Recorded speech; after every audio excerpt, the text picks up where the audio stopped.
હું વ્યાજબી ભાવના દુકાનદાર બોટાદ સિટી શહેરમાં.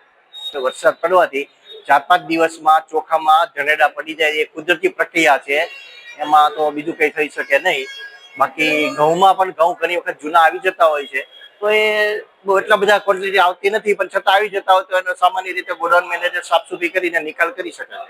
આ સામાન્ય રીતે અમે ગોડાઉન મેનેજર આનાકાની કરતા હોય છે બદલાવી દેવાની, પણ છતાં કોઈ અમે મામલતદાર ઓફિસમાં રજૂઆત કરવાથી મામલતદાર સાહેબની સૂચનાથી એ લોકો અમને માલ રિપ્લેસ કરી દેતા હોય છે, બદલાવી દેતા હોય છે.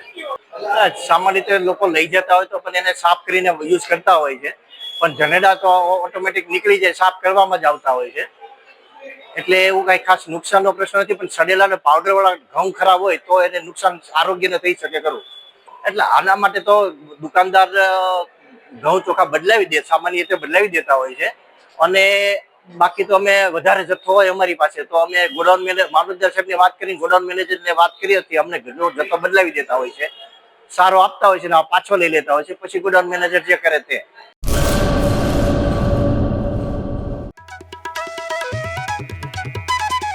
ઓમ સાઈ દાડમ નર્સરી સરકાર માન્ય નર્સરી.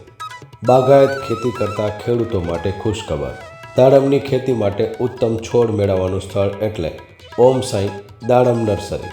દાડમના સિંદૂરી ભગવા અને સુપર ભગવા છોડ હાજર સ્ટોકમાં.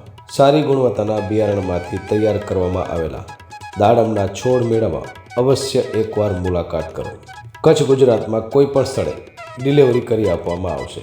ઓમ સાઈ નર્સરી, અસ્તગામ, તાલુકો રાહાતા, જિલ્લો અહમદનગર, મહારાષ્ટ્ર. સંપર્ક જિગ્નેશ સેંગાણી 8469693569 તેમજ 9998526368.